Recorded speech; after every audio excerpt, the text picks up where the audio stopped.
Amis, bienvenue aujourd'hui dans cette vidéo, c'est l'heure de votre pause salée. Aujourd'hui au menu, on va parcourir ensemble les différents leaders de la prochaine extension de One Piece OP16 qui sortira le 12 juin 2026.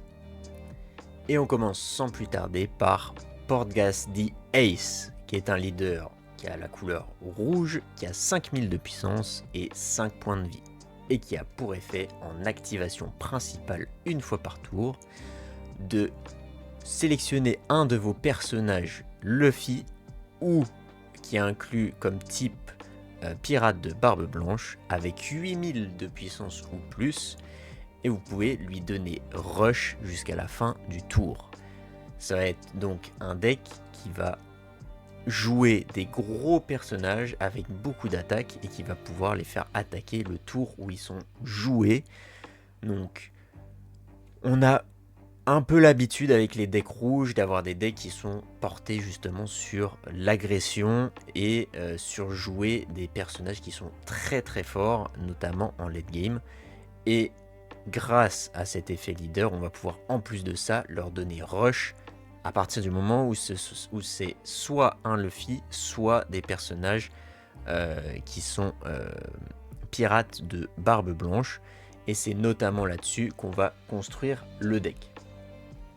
Une des principales caractéristiques qu'on a vu notamment dans l'effet du leader, c'est que on va vouloir absolument jouer des personnages qui ont 8000 de puissance ou plus. Ça va être vraiment la base du deck et on va chercher à mettre donc le plus de ces personnages là dans le deck, notamment comme on peut le voir ici avec Vista, qui a pour effet de révéler un personnage avec 8000 de puissance tout pile, hein. Ça ne doit pas être au-dessus, c'est 8000 depuis votre main pour piocher une carte. Et lorsqu'elle attaque avec un don attaché, vous pouvez mettre KO jusqu'à 2 personnages adverses ayant une puissance de base de 2000 ou moins. Donc l'ensemble du deck va reposer sur ces personnages qui ont 8000 de puissance, mais aussi qui ont plus, notamment comme ce Newgate, Edward Newgate Barbe Blanche, donc qui coûte 8, qui a 10 000 de puissance et qui, pendant le tour adverse, vous pouvez donner à votre leader double attaque et 2000 de puissance supplémentaire. Donc notre leader Ace va pouvoir avoir double attaque et 7000 de puissance pendant votre tour, ce qui est très très fort, notamment dans un deck où on veut agresser au maximum et pouvoir donner rush, notamment au Newgate lorsqu'il est joué. Et son autre effet, en effet joué, vous pouvez révéler 2 personnages avec 8000 de puissance. Tout court, encore une fois, hein, on a toujours ce palier à toujours avoir de personnages qui ont 8000 de puissance. Donc révélez-en 2 de votre main et donnez à un personnage adverse moins 6000 de puissance jusqu'à la fin du tour, ce qui est très très fort, notamment pour gérer le board. Et du coup, avec le Newgate, vous pouvez lui donner rush grâce à votre effet leader, et en plus votre leader a double attaque et a 7000 de puissance, ce qui est très très fort. Comme on l'a vu, on peut aussi donner rush à nos personnages Monkey D. Luffy. Ici, on a un Luffy qui coûte 4, qui a 6000 de puissance, et si votre leader a comme nom Ace, ou qui inclut Ace, et que vous avez 6 dons ou plus sur votre terrain, vous pouvez donner à cette carte dans votre main moins 2 de coups, donc ce qui fait que vous avez un personnage qui va vous coûter 2 et qui a 6000 de puissance, ce qui est très très très fort. Et en plus de ça, pendant une attaque adverse, vous pouvez défausser un personnage qui a 8000 de puissance de votre main, et si vous le faites, la puissance de base de votre leader passe à 7000 pendant ce tour. Donc c'est un personnage, une carte extrêmement forte, que du coup, grâce à son effet d'avoir un coût réduit dans votre main, ce que vous pouvez faire, c'est le poser sur le terrain, lui donner 2 dons pour qu'il passe à 8000 et lui donner rush en plus de ça. Donc une carte extrêmement forte qu'on va forcément vouloir inclure dans le deck. Et comme dernière carte qui va lier vraiment tout l'archétype du deck, c'est ce personnage de Ace qui coûte 5 et qui a 6000 de puissance et qui a comme effet que tous les personnages dans votre main qui ont 8000 de puissance deviennent des contres à plus 2000. Et ça, c'est vraiment incroyable parce que la plupart des cartes qu'on va mettre dans le deck qui ont 8000 de puissance n'ont pas de contre. Comme le Vista que vous voyez, c'est un personnage qui a 8000 de puissance mais qui n'a pas de contre. Et grâce à ce Ace, vous allez pouvoir donner à tous vos personnages qui ont 8000 de puissance un contre 2000. Ce qui est absolument incroyable. C'est très très fort. C'est l'une des grosses faiblesses du deck, c'est que on va vouloir mettre des personnages qui ont beaucoup de puissance et qui sont donc des personnages qu'on va vouloir jouer en fin de partie, mais qui du coup n'ont peu, voire pas du tout de contre. Là, toutes les cartes qu'on voit là, il n'y a que le Ace qui a 1000 de contre, mais sinon tous les autres n'en ont pas. Mais grâce donc à ce Ace, on va pouvoir donner à tous nos personnages qui n'ont pas de contre plus 2000 de contre, ce qui est très très très fort. Faudra faire attention cependant car c'est une carte qui peut facilement être retirée du jeu, enfin du terrain par moultes effets, j'ai envie de dire. Mais il y a beaucoup de cartes qui, notamment les cartes avec un coût de 5 ou moins, sont des cartes qui, c'est 5 ou moins, c'est le palier où il y a énormément de cartes qui qui ont des effets de retirer du jeu, retirer du terrain, des cartes qui ont 5 ou moins. Donc va falloir faire attention, va falloir jouer des personnages, notamment des petits personnages qui vont pouvoir protéger notre Ace, mais aussi notre Luffy par exemple. Nos personnages qui ont des coûts réduits pour faire en sorte que ce Ace reste sur le terrain et qu'on puisse profiter au maximum de son effet pour avoir des contres à 2000 à foison, parce que de toute façon en fait dans le deck vous allez vouloir jouer un maximum de cartes à 8000 de puissance qui n'ont pas de contre. Donc si tous ces personnages-là deviennent des contre 2000, bah vous avez plus de la moitié de votre deck qui passe à contre 2000. Et donc ça, c'est très très fort. Il y a notamment un autre effet qui est un effet joué et en cas de KO qui vous permet de chercher, de regarder les 5 cartes dessus de votre deck et d'ajouter une carte, soit Monkey D. Luffy, soit Pirate de Barbe Blanche à votre main et mélanger, remettez le reste des cartes en dessous de votre deck. Donc un effet joué quand vous la posez et quand elle est mise KO. Donc comme ça vous profitez au maximum de cet effet. En tout cas, vraiment Ace qui va être un deck dont il va falloir se méfier, notamment en fin de partie, parce qu'une fois s'il réussit à survivre jusque là, il va vous poser à chaque tour des personnages très très forts comme le Newgate ou comme des Vista, etc. qui ont une puissance très très élevée, qui va pouvoir vous attaquer directement en leur donnant rush. Et en plus, grâce à ce Ace ou ce Luffy, va pouvoir se protéger. Luffy qui va faire en sorte que votre leader pendant une attaque adverse passe à 7000 de puissance de base, et le Ace qui va permettre encore une fois de faire passer vos personnages qui ont 8000 de puissance en contre 2000, et ça c'est très très fort. On va passer au second leader de cette extension qui est Monkey D. Luffy. Encore un, évidemment, mais c'est le personnage principal, donc forcément. Monkey D. Luffy qui est un leader vert et bleu qui a 5000 de puissance et qui a 4 points de vie. Qui a comme effet en activation principale, une fois par tour, si tous les personnages sur votre terrain sont du type Impel Down, vous pouvez redresser jusqu'à 2 de vos dons. Ce qui est un effet qui, à prime abord, peut être bien ou pas bien, ça dépend, notamment du support qu'il va y avoir pour le leader. Redresser 2 dons, en général, c'est toujours bien, on va jamais se plaindre de ça. Après, entre guillemets, seulement 2 dons,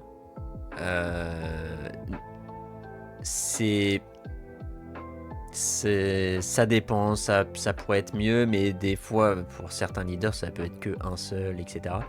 Donc à voir, c'est quand même pas mal, mais en restriction on doit uniquement contrôler des personnages qui sont du type Impel Down. Donc je pense que ça va être très très fort en début de partie, parce que moins vous avez de personnages sur le terrain, plus vous avez de chances qu'ils soient Impel Down, et c'est ce que vous allez vouloir jouer dans le deck. Et du coup en fait au début de partie, redresser 2 dons, ça peut être très vite très fort, notamment dans les premiers tours. Dites-vous que si à votre premier tour, si vous jouez deuxième, vous avez donc 2 dons, vous jouez un personnage qui coûte 2, vous activez votre effet leader, vous redressez pour rejouer un personnage qui coûte 2, 1 ou plus, hein, si vous jouez des personnages qui coûtent 1 par exemple, ce qui est extrêmement fort. Au début de partie, ça va mettre beaucoup de pression, et c'est sur ça qu'on va vouloir partir pour faire le deck. Et on va voir qu'est-ce qu'on va mettre dans le deck, et notamment des cartes qui ont un faible coût, notamment ce Ivankov qui coûte 4, qui a 4000 de puissance, qui a un contre 1000 et qui a comme effet de regarder les 3 cartes du dessus de votre deck, d'ajouter une carte Impel Down qui a le type Impel Down à votre main et de placer les autres cartes sous le deck. Mais c'est pas tout, en plus de ça, on va pouvoir directement jouer un personnage de votre main qui coûte 2 ou moins. Donc déjà rien qu'avec cette carte là et l'effet leader, on peut déjà voir que le deck va être centralisé sur les cartes qui ont un coût assez faible, mais pour lesquelles on va pouvoir en jouer le plus possible, et donc avoir beaucoup de personnages sur le terrain qui ont des petits coups, mais qui vont permettre de mettre une grosse pression à votre adversaire. Juste avant de parler de la boa, je vais juste passer sur les cartes en dessous, notamment Mr.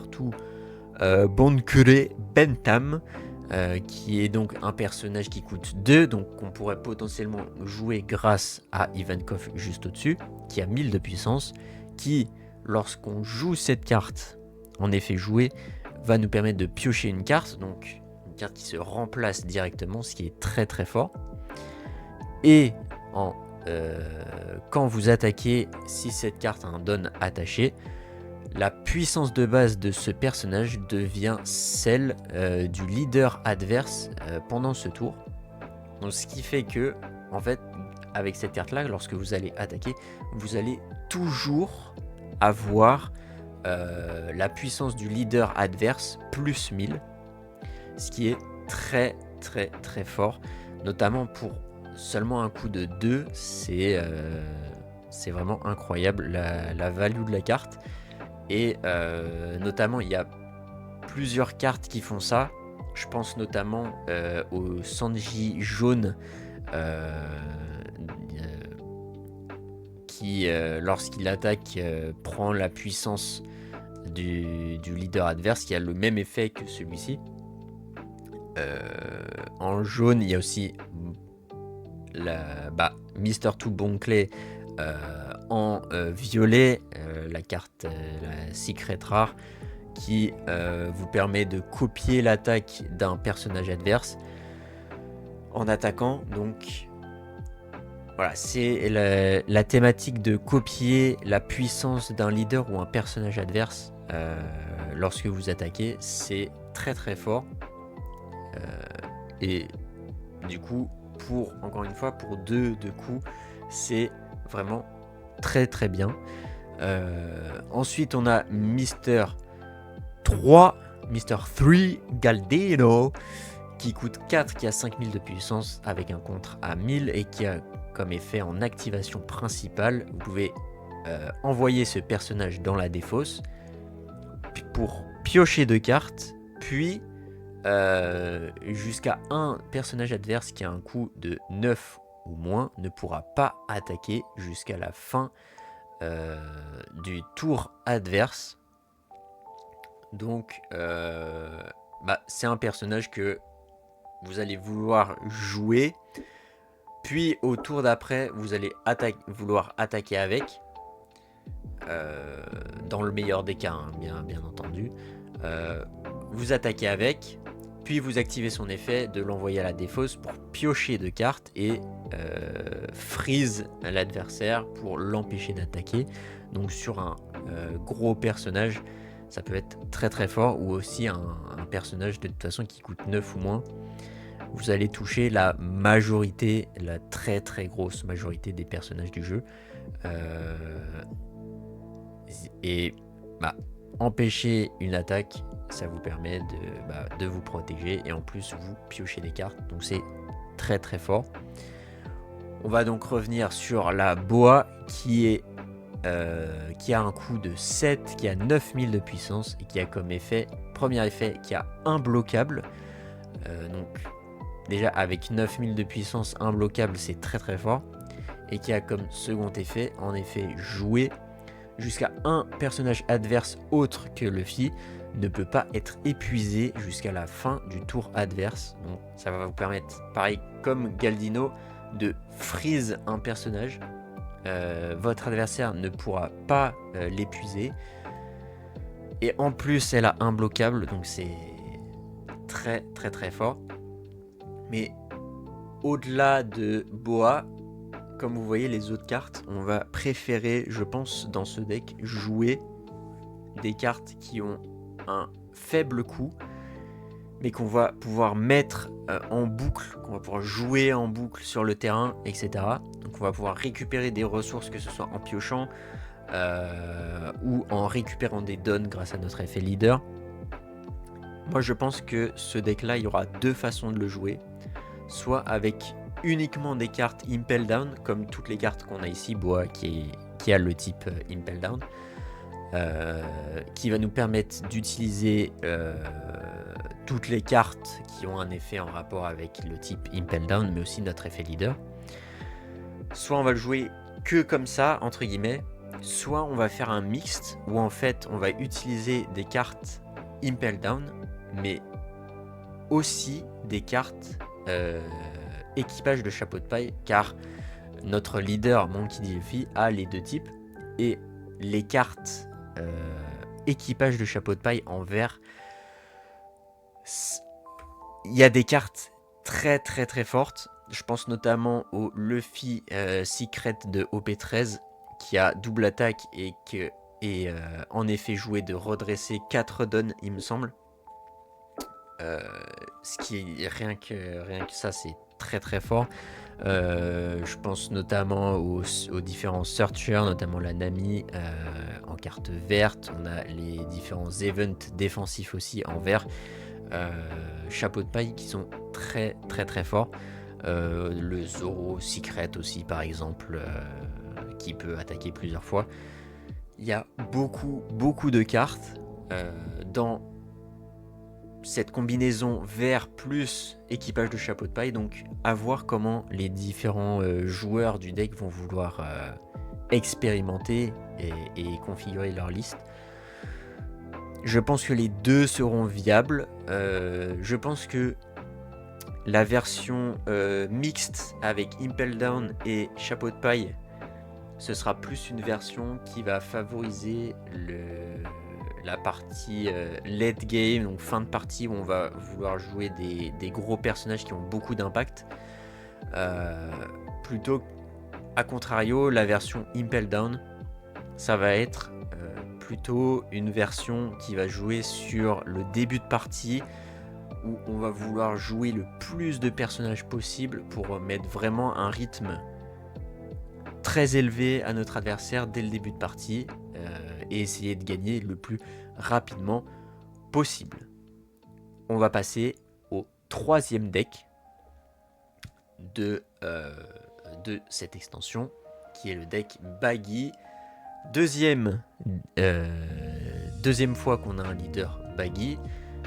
Cette fois-ci, comme le précédent, c'est un deck bleu, 5000 de puissance avec 5 points de vie. Et son effet en donne x1, donc lorsqu'au moins un don est attaché à ce leader une fois par tour, cet effet peut être activé lorsqu'un de vos personnages Impel Down est retiré du terrain, donc que ce soit par KO, par effet, par potentiellement même par un de vos effets, si vous devez trash un personnage par exemple, envoyer à la défausse. Je pense que ça fonctionne, à voir avec les règles lorsqu'elles vont sortir, on aura plus d'informations, mais moi en tout cas je pense que ça fonctionne. Mais donc lorsqu'un de vos personnages Impel Down quitte le terrain, vous pouvez jouer jusqu'à un personnage prisonnier de Impel Down depuis votre main.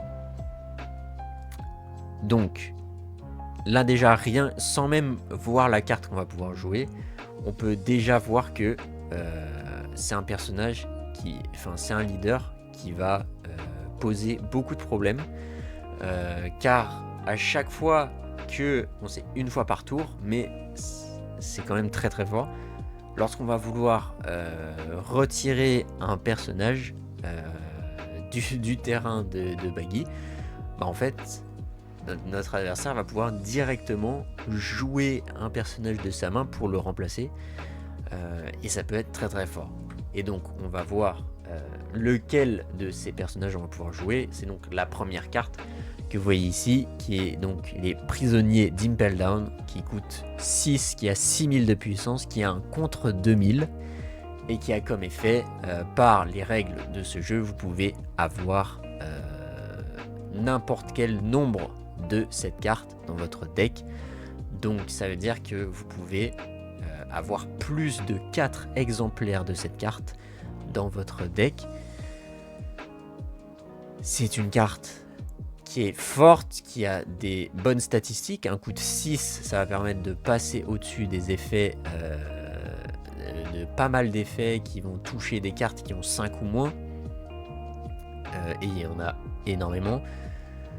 Donc 6 de coups, qui a 6000 de puissance. 6000 de puissance, c'est une très bonne stat. Parce que déjà contre tous les leaders qui ont 5000, ça fait 1000 de plus. Contre tous les leaders qui ont 6000, c'est pile assez. Et contre les leaders qui auraient 7000 de puissance, on a juste à mettre un don en plus. Donc je pense que cette statistique de 6000 de puissance, c'est très très fort. Et en plus on a un contre 2000, une carte qui a un contre 2000 qu'on peut mettre autant de fois qu'on veut dans son deck, et qu'on peut jouer en plus entre guillemets gratuitement à chaque fois qu'on perd un personnage de n'importe quelle manière. C'est très très fort. Donc ça, c'est la carte qu'on va pouvoir jouer par l'effet de notre leader. On a également donc un Buggy qui coûte 5, qui a 6000 de puissance, qui a un contre à 1000, qui a en effet joué si votre leader a le type Impel Down. Donc on peut le jouer avec le leader Buggy ici, mais aussi avec le leader Luffy qu'on a vu auparavant. Vous pouvez piocher une carte, puis jouer un personnage prisonnier d'Impel Down depuis votre main. Donc pour 5, vous piochez une carte, et en plus vous pouvez jouer un autre personnage. Donc en un tour, vous avez développé minimum 2 personnages qui ont 6000 de puissance à chaque fois. C'est très très très fort. On a un deuxième effet une fois par tour. Cet effet peut être activé lors d'une attaque adverse. Jusqu'à un de vos personnages prisonniers d'Impel Down gagne bloqueur pendant ce tour. Donc ça veut dire que le tour où vous jouez cette carte, vous pouvez jouer directement un prisonnier d'Impel Down, et pendant le tour adverse, vous pouvez lui donner bloqueur directement, donc un combo qui va être incroyable. Je l'ai mis ici autrement que sur le Luffy, même si vous pouvez jouer les prisonniers d'Impel Down dans le deck Luffy. J'ai trouvé qu'il y a beaucoup plus d'intérêt et il y a beaucoup plus d'intérêt à le jouer dans ce deck là. La combo des deux est incroyable et voilà, des cartes très fortes. J'ai remis également les deux cartes qu'on a vues précédemment, Mr. 2, Mr.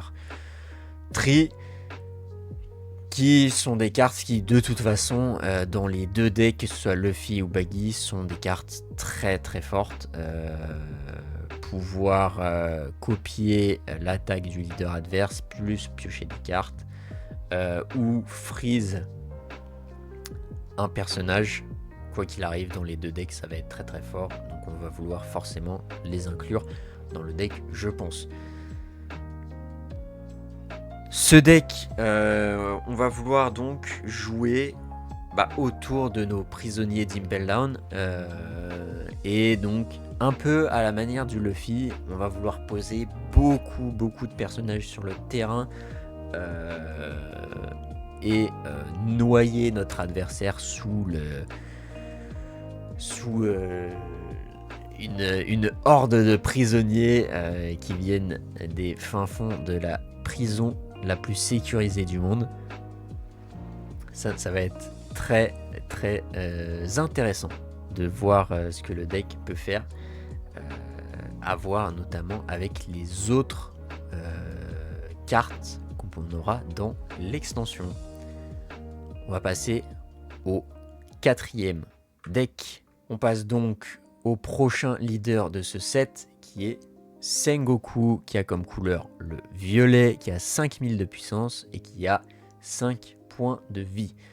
Son effet en activation principale, vous pouvez retourner 8 de vos dons actifs à votre don deck. Et si vous le faites, jouez jusqu'à 3 personnages avec le type Amiro de noms différents depuis votre main.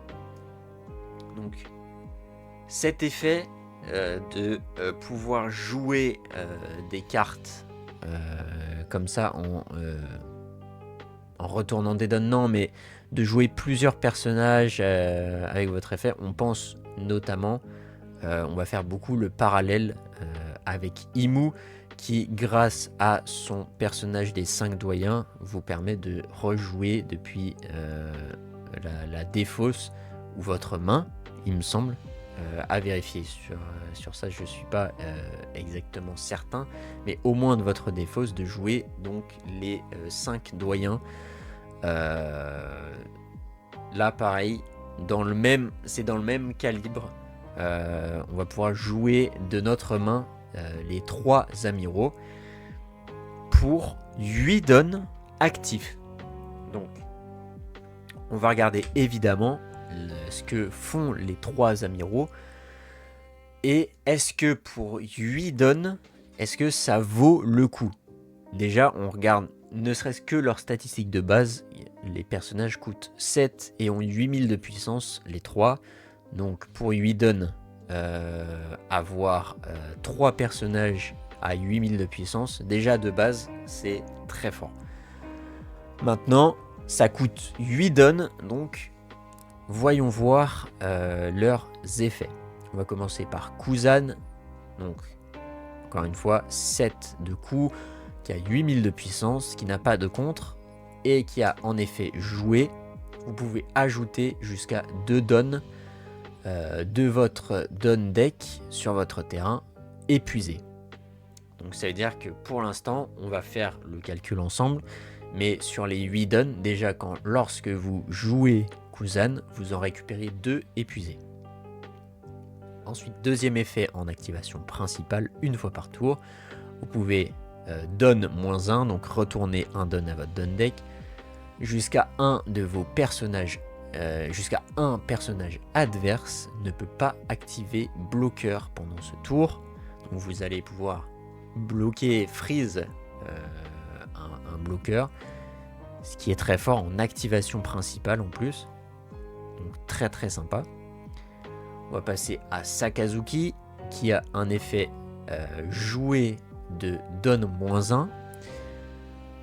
Donnez à un de vos personnages, donnez jusqu'à un des personnages adverses moins 6000 de puissance jusqu'à la fin du tour adverse. Donc un effet qui est fort, l'effet est fort. Quoi qu'il arrive, de mettre moins 1000 de puissance à un personnage adverse, c'est très très fort. Mais on va être sur un personnage qui peut pas attaquer directement. À voir. Je pense évidemment ça dépend des situations. Encore une fois, 6000 de puissance, c'est moins 6000 de puissance, c'est beaucoup. Et en plus ça perdure jusqu'à la fin du tour adverse. Donc ouais, en fait, quoi qu'il arrive, ce sera utile tout le temps. En deuxième effet, il a en activation principale une fois par tour, vous pouvez épuiser un de vos dons. Si votre leader a le type marine, vous pouvez ajouter jusqu'à 2 dons de votre don deck actif. C'est très très fort. Donc ça veut dire que grâce à Kuzan, vous pouvez récupérer 2 dons épuisés. Et Sakazuki vous permet d'épuiser un don. Donc potentiellement, si vous êtes sur votre tour à 8 dons, vous ne pouvez pas utiliser ça. Mais si vous avez un don actif, vous pouvez récupérer 2 dons actifs derrière. Donc potentiellement, on a récupéré 4 dons avec ces deux effets-là. J'ignore les effets de don -1 au-dessus. Même si ça peut... je vais ignorer pour l'instant les don -1. Enfin les effets de don -1 de Kuzan et de Sakazuki. On va partir du principe qu'on va pas les faire, même si Sakazuki, je pense qu'on va vouloir le faire forcément. Donc, mais ça on verra dans le calcul juste après. On va passer à Borsalino. Borsalino qui a en effet joué. Ajoutez jusqu'à un don de votre don deck et mettez-le actif. Et ajoutez jusqu'à un don de votre don deck épuisé. Donc on va récupérer 2 dons, un actif, un épuisé. Et donc à ce moment-là, on va recalculer juste après. Mais ça va nous permettre donc de récupérer 6 dons, plus ou moins 6 dons si on active les effets du dessus ou pas. En deuxième effet, il a à la fin de votre tour, donne -2. Mettez ce personnage actif, puis ce personnage gagne bloqueur jusqu'à la fin du tour adverse. Je pense que... Alors, effet très très fort, ça veut dire qu'on peut attaquer avec et à la fin du tour, si on active cet effet, donc on retourne 2 dons à notre don deck, on peut redresser le personnage, lui donner bloqueur, donc très très fort. On va faire le petit calcul, donc si jamais, premier calcul, on n'utilise pas les effets qui nous coûtent des dons. Donc grâce à Kuzan, on a payé 8 dons actifs. Grâce à Kuzan, on en récupère 2 épuisés. Ensuite, on va vouloir jouer Borsalino en deuxième. Je pense que l'ordre est très important d'activation des effets. Borsalino va nous permettre de rajouter 2 dons, 1 épuisé, 1 actif. Donc on a récupéré 4 dons en tout. Et lorsqu'on active Sakazuki, donc on n'active pas son effet de don -1, on peut épuiser un don. Donc le don épuisé qu'on a eu grâce à... le don actif qu'on a eu grâce à Borsalino, on va l'épuiser, donc ça nous fait 4. Et on va pouvoir récupérer 2 dons actifs. Donc au total, si on n'active pas les effets de don -1 ou -2, on a récupéré 6 dons. Ce qui est très fort. C'est incroyable. Et même si on active l'effet de Sakazuki, ça nous fait qu'on a récupéré 5 dons, vu qu'on va vouloir retourner un don épuisé. Ça fait qu'on a joué, globalement, on a joué les amiraux pour soit 2 dons, si on en récupère 6, soit 3, si on en récupère 5, si jamais on utilise l'effet de Borsalino pour lui donner bloqueur. Dans ce cas, on enlève encore 2 dons, ça nous fait qu'on en a récupéré 3 en tout. Ce qui est quand même très fort, mais on a donc potentiellement, après avoir joué ces 3 cartes, récupéré 5 ou 6 dons, ce qui fait que le tour d'après, on pourrait théoriquement refaire cet effet. C'est très très fort. Et en plus de ça, forcément, avec les différents supports, donc les autres cartes qu'on va avoir dans l'extension, on va forcément avoir des cartes qui vont nous permettre de ramp, donc de nous rajouter des dons encore plus lorsqu'on les joue, de piocher des cartes. On va forcément vouloir avoir les amiraux le plus rapidement possible.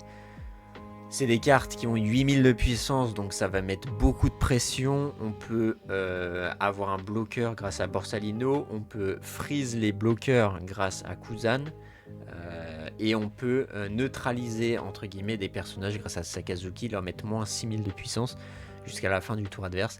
C'est très très très fort. À voir comment ça va se dérouler. À voir comment le deck va se débrouiller dans la méta. Faut voir si c'est pas trop lent. Je pense qu'il y aura forcément des outils en violet. C'est la couleur du ramp, donc on va avoir très vite ces cartes-là. À voir si... Moi j'ai peut-être un peu peur que ça s'essouffle très vite.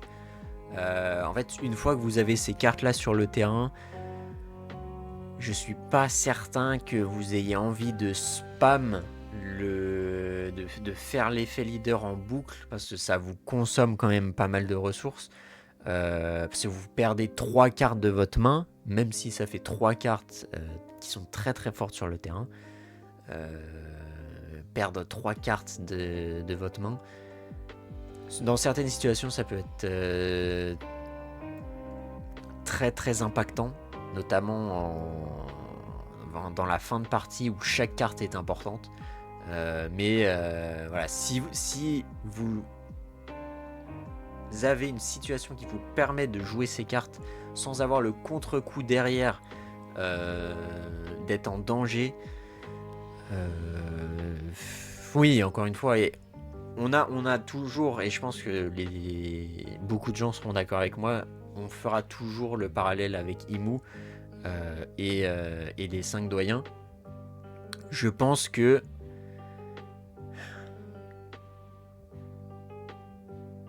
les effets se valent, même si les 5 doyens jouaient 5 personnages d'un coup, avoir 2 bloqueurs, un personnage qui a rush, un personnage qui booste tous les autres et un searcher, c'est très très très fort, surtout pour 4 dons. Là donc pour 8 vous avez 3 personnages, 3 très gros personnages, mais vous récupérez instantanément vos dons. Instantanément.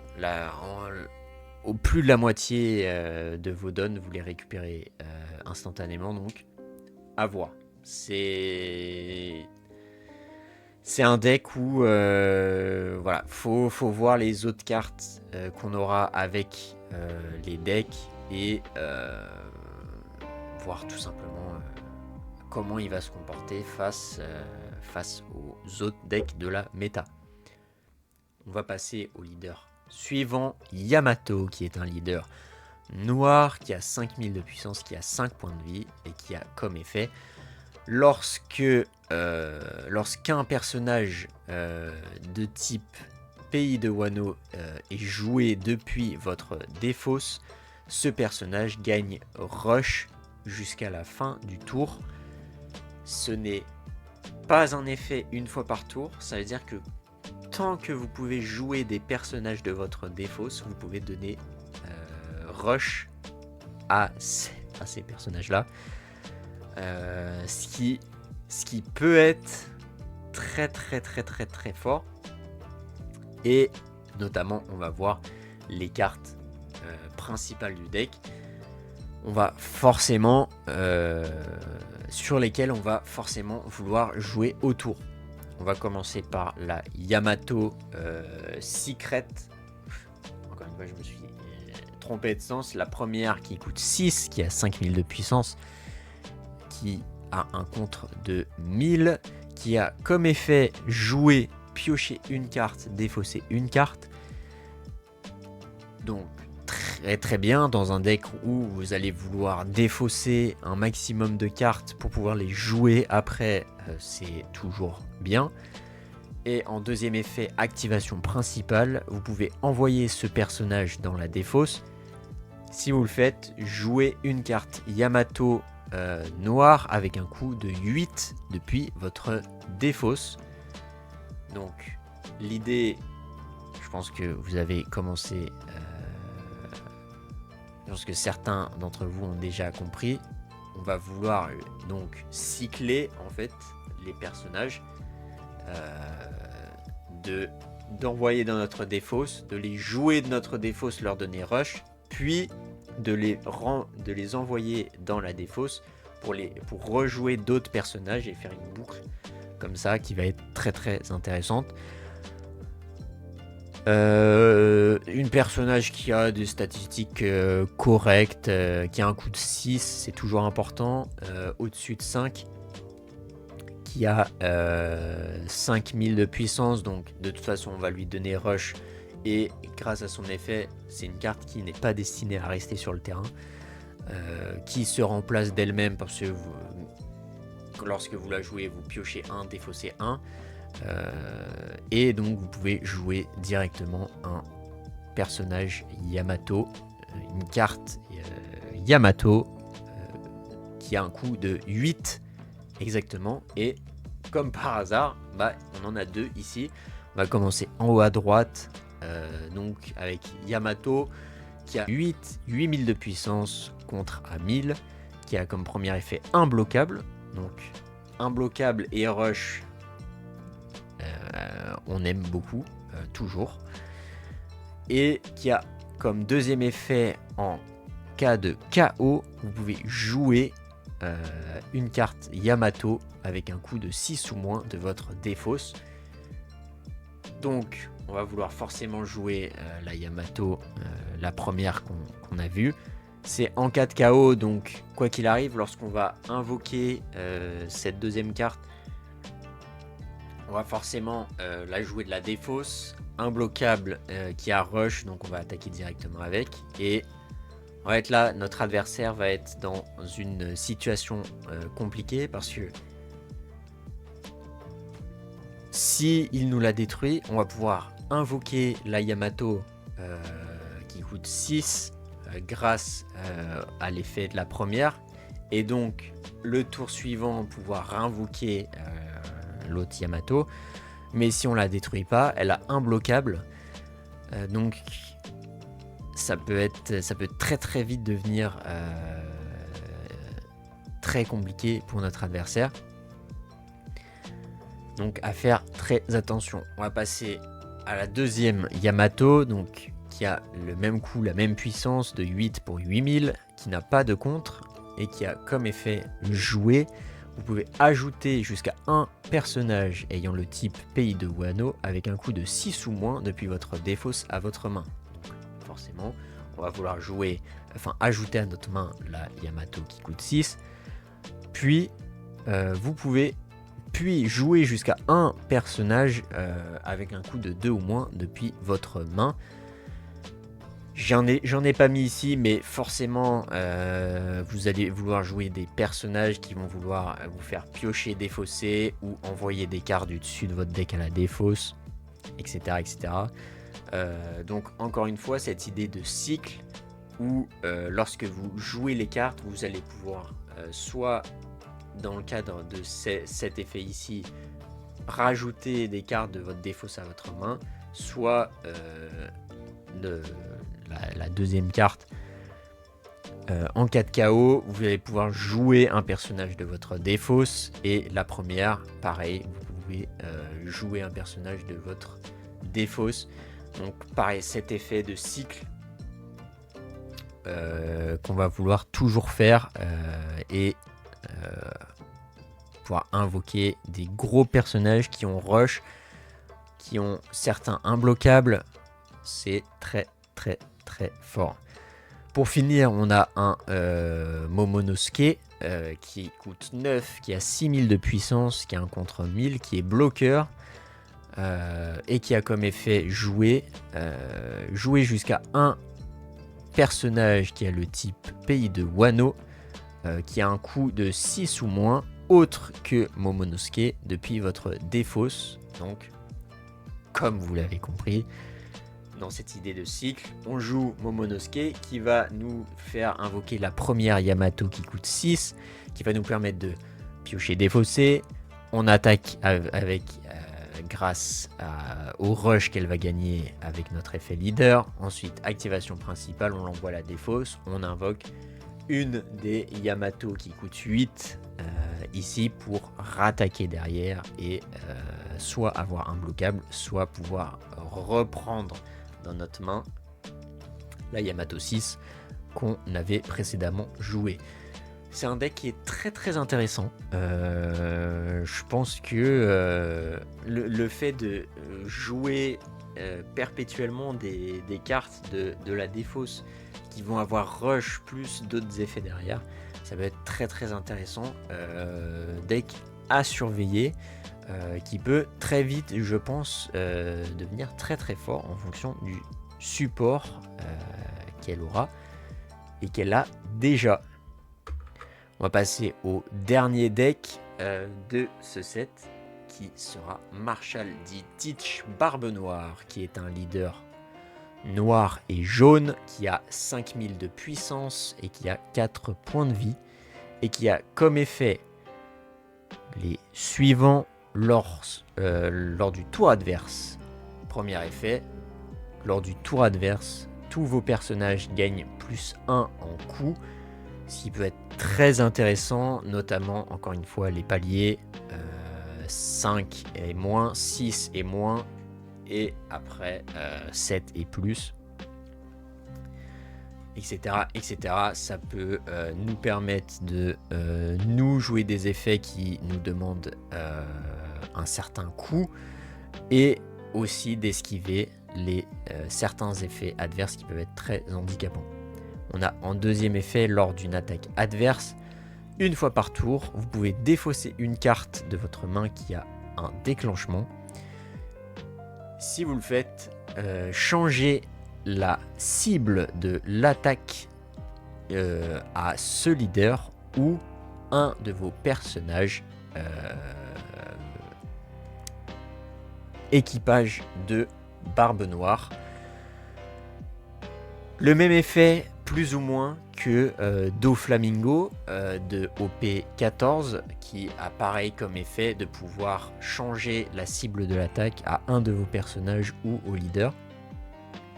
On a le même effet, cette fois-ci on doit défausser une carte pour le faire. Donc le coup est différent. Avec Doflamingo, on devait retourner un don de votre terrain à votre don deck. Là, on défausse une carte, donc dépendamment des situations, ça peut être plus ou moins compliqué, mais évidemment, ce n'est pas sans compter sur les différentes cartes, les différents supports qu'on va voir pour ce leader. Et on va commencer notamment par Shiryu. Shiryu qui est un personnage qui coûte 6, qui a 8000 de puissance, qui a comme effet jouer, défausser une carte de votre main et ajouter jusqu'à une carte équipage de Barbe Noire qui coûte 6 ou moins depuis votre défausse au-dessus de vos points de vie face visible. En clair, vous défaussez une carte pour vous ajouter un point de vie. C'est très très fort. De toute façon, le leader Barbe Noire qui est noir et jaune, on va donc pouvoir gagner le support qu'on avait pour le précédent Barbe Noire de OP9 qui a toutes les cartes noires donc de OP9. Et en plus de ça, on a la couleur jaune qui s'ajoute, mais aussi le type 7 grands corsaires qui va nous permettre de jouer pas mal de cartes. Mais forcément, on pense à jaune, on pense à gagner des points de vie. Jaune qui est une couleur très forte en ce moment. Et donc, ce Shiryu qui ne déroge pas à la règle. En jeu, on va pouvoir gagner un point de vie. Et qui a en effet déclenchement de piocher 2 cartes. Donc forcément, la plupart, même la quasi-totalité des cartes en support de Barbe Noire auront des déclenchements. On va donc forcément vouloir les mettre au-dessus des points de vie. Grâce à l'effet leader, on va pouvoir rediriger l'attaque vers notre leader pour soit activer les déclenchements, pour pouvoir activer les déclenchements, mais aussi sur nos personnages. Je vais sauter l'événement à 8 pour aller directement à Jésus Burgess qui coûte 3, qui a 5000 de puissance et qui a comme effet en cas de KO d'ajouter jusqu'à une carte du dessus des points de vie de votre adversaire à sa main. Et donc là, vous voyez directement le sel du deck, c'est-à-dire que en fait, peu importe qui ou quoi vous attaquez, vous allez forcément y perdre. Quoi qu'il arrive, que ce soit si vous attaquez déjà de base, si vous attaquez le leader, vous êtes contre un deck jaune, donc vous allez forcément vous confronter à différents triggers qui peuvent être très très forts, mais grâce en plus de ça à l'effet leader qui vous permet de modifier et changer la cible des attaques. Par exemple, si il a Burgess sur le terrain, il redirige l'attaque sur le Burgess et vous perdez un point de vie, tout simplement. C'est vraiment un deck, en fait c'est Doflamingo encore plus fort finalement, parce que le fait de changer la cible des attaques, ça peut être très très fort. Déjà de base sur Doflamingo, c'est un truc qui déjà de base est très fort. On connaît la puissance de cet effet, mais en plus de ça, si il y a beaucoup d'effets très dérangeants en cas de KO ou des triggers très forts, c'est tout de suite très très compliqué. Pour finir sur Burgess, son effet de déclenchement aussi, c'est vous pouvez défausser une carte pour jouer cette carte. Donc en fait, quoi qu'il arrive, le Burgess va être sur le terrain. Si vous attaquez les points de vie et qu'il trigger, il arrive sur le terrain. Et s'il y a effet leader en réponse à une attaque, vous en redirigez sur le Burgess, vous perdez un point de vie. Très très fort. Le Shiryu, tout simplement qui vous permet de mettre le Burgess par exemple au-dessus des points de vie. C'est vraiment le deck va être très très très fort. Incontestablement un deck top méta, c'est sûr et certain. On va passer à donc l'event que j'avais sauté, le fameux qui coûte 8, qui a comme effet en activation principale: si vous avez 10 dons sur votre terrain, jouez jusqu'à 1 Marshal D. Teach de votre main. Donc ça peut être celui qu'on va voir juste après, qui coûte 8 en bas à droite. Mais ça peut être également le Marshal D. Teach de OP9, le bloqueur qui coûte 10 et qui permet d'annuler l'effet d'un leader et d'un personnage, il me semble. Il me semble que c'était ça, mais quoi qu'il arrive, c'est un leader qui coûte 10, qui a 12 000. Donc vous pouvez jouer ces deux cartes-là. Mais ce n'est pas tout, car lorsque vous faites cet effet, votre adversaire ajoute la carte du dessus de ses points de vie à sa main. Donc, encore une fois, un effet jaune, un effet très très fort. C'est le je suis barbe blanche de OP16, hein, voilà, tout simplement.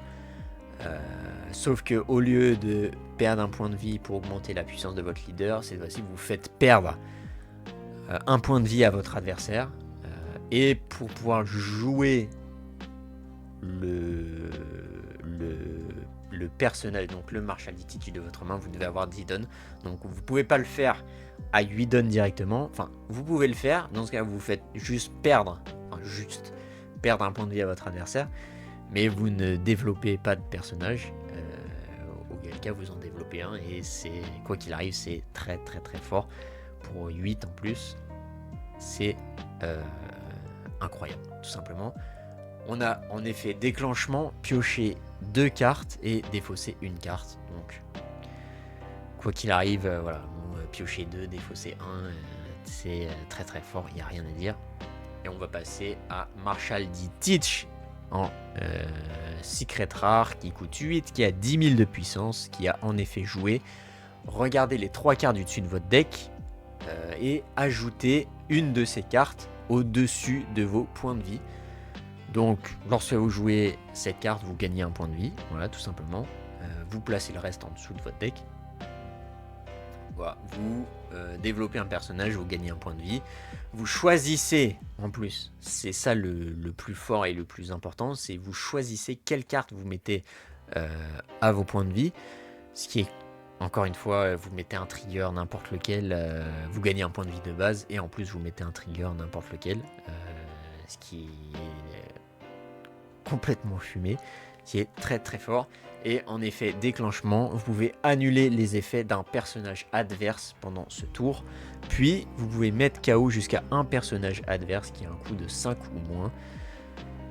Comme je vous ai dit, voilà, la puissance, enfin le coût de 5 et moins, qui est voilà, un palier très important. Vous pouvez tout simplement mettre KO un personnage de 5 ou moins, c'est gratuit. Et en plus, vous annulez les effets d'un personnage adverse. Donc vous pouvez annuler un bloqueur, un imbloquable, un rush, tout ce que vous voulez. Même un personnage qui devait gagner de la puissance. Je pense par exemple à Mr. 2 qu'on a vu auparavant. Vous annulez ses effets et il n'a plus la puissance. Il ne peut plus gagner la puissance du leader pendant ce tour. C'est très très fort. Ça va être un deck top méta incontestablement. Voilà, un des meilleurs decks du format. Il n'y a pas de doute là-dessus. Et voilà donc qui conclut cette vidéo. J'espère qu'elle vous aura plu. Voilà, j'ai essayé de globalement survoler les différents leaders, donner un peu les directions dans lesquelles ils pouvaient aller et voilà, vous dire aussi les différentes forces, les différents gameplays qu'on pourra avoir avec ces leaders là. À l'heure où je tourne cette vidéo, toutes les cartes ne sont pas encore révélées. Mais à mon avis, on a déjà vu les grosses cartes et le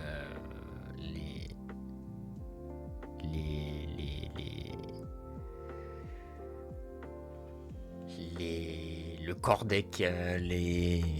On a déjà vu les cartes principales de chaque deck qu'on va vouloir mettre dedans. Donc, je pense pas que le gros de ce que je vous ai montré et dit aujourd'hui ne changera pas quoi qu'il arrive.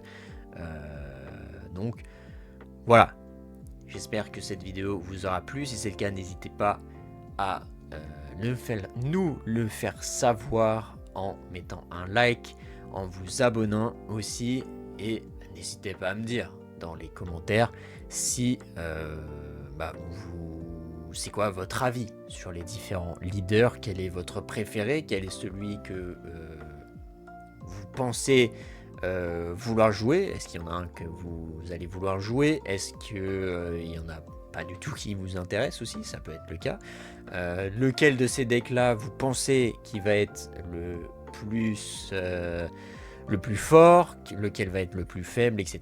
Je vous laisse dire tout ça dans les commentaires.